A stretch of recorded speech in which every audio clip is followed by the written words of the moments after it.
புதுவை நெல்லித்தோப்பு தொகுதியில் என்டிஏ கூட்டணி கட்சி சார்பில் லட்சிய ஜனநாயக கட்சியின் வேட்பாளராக ஜெயக்குமார் ரெட்டியார் அவர்கள் போட்டியிடுகிறார். அவருக்கு அனைவரும் வாக்களிக்க வேண்டும் என அமைச்சர் ஜான்குமார் கோரிக்கை விடுத்துள்ளார்.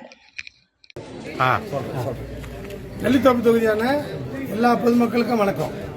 இப்போ அந்த நெல்லித்தோப்பு தொகுதியில் நம்முடைய எல்ஜேகே கட்சி சார்பில் நமக்கு தர்பூசணி செலுத்த வந்து நிற்கிறார், ஜெயக்குமார் ரெட்டியார் நிற்கிறாரு. அனைவரும் ஜெயக்குமார், முன்னாடி வந்து நான் ஜான்குமார் என்ன, இப்போ ஜெயக்குமார் இருக்கிறாரு. அவருக்கு வந்து நீங்கள் வந்து தர்பூசணி சின்னத்தில் நீங்கள் அனைவரும் வாக்களிக்கணும். நான் இடப்பெருமா மத்தியில் அரசு சார்ந்த ஒரு அரசு இங்கே பாண்டிச்சேரியில் இருந்தால் மட்டும்தான் அது வேலையாகும். ஸோ இப்போ பாண்டிச்சேரியில் என்ஆர் அவர்களை மீண்டும் அவர்கள் முதல்வராக்கிறதுக்கு நீங்கள் ஏற்பாடு எல்லாம் செய்யணும். ஏன்னா பாண்டிச்சேரியை பொறுத்த வரைக்கும் மத்தியில் சார்ந்த ஒரு அரசு இருந்தால் மட்டும்தான் பாண்டிச்சேரிக்கு அதிக சலுகைகள் கிடைக்கும்.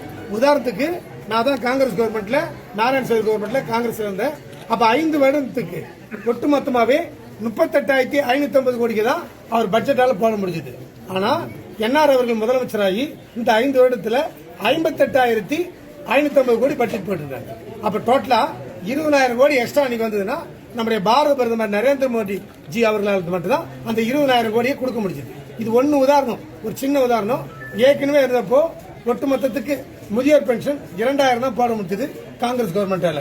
100 ரூபாய் வந்து நாராயணசாமி முதலமைச்சர் எப்படியாவது ஏற்றி கொடுக்கணும்னு முயற்சி பண்ணாரு. ஆனா இது வரைக்கும் நடக்கல. வந்த உடனே நம்முடைய என்ஆர் அவர்கள் ஃபர்ஸ்ட் கையெழுத்து 500 ரூபாய் போட்டாங்க.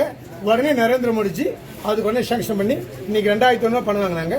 இப்போ லாஸ்ட் மந்த் வந்து நம்முடைய முதல்வர் என்ஆர் அவர்கள் பிரைம் மினிஸ்டர் கேட்டுக்கொண்டது எனக்கு மீண்டும் ஒரு 500 ரூபாய் ஏற்றுறாங்க. இன்னைக்கு முதியோர் பென்ஷன் 3000 கிடைக்குது. இந்த 3000 கிடைக்கிறது அத்தனை விஷயமும் நம்முடைய பாரத பிரதமர் நரேந்திர மோடியால மட்டும்தான் முடியும். ஆகவே மத்திய அரசு சார்ந்த ஒரு அரசு இங்க பாண்டிச்சேரிக்கு வேணும். அதனால நெல்லித்தோப்பு தொகுதியில அவங்க செஞ்சுட்டாங்க, இவங்க பார்த்துட்டாங்க, ஒரு ஆள் தெரியாலும் பண்ண வேணாம். நானே நேரடியாக அங்க நிற்கதான் நினைச்சு எல்லா ஓட்டையும் உங்க வீட்டுக்கு அத்தனை ஓட்டையும் கொத்து கொத்தா அப்படியே வந்து தர்பூசணி சின்னத்துக்கு நம்முடைய ஜெயக்குமார் ரெட்டியாருக்கு நீங்க வாக்களிக்கணும்.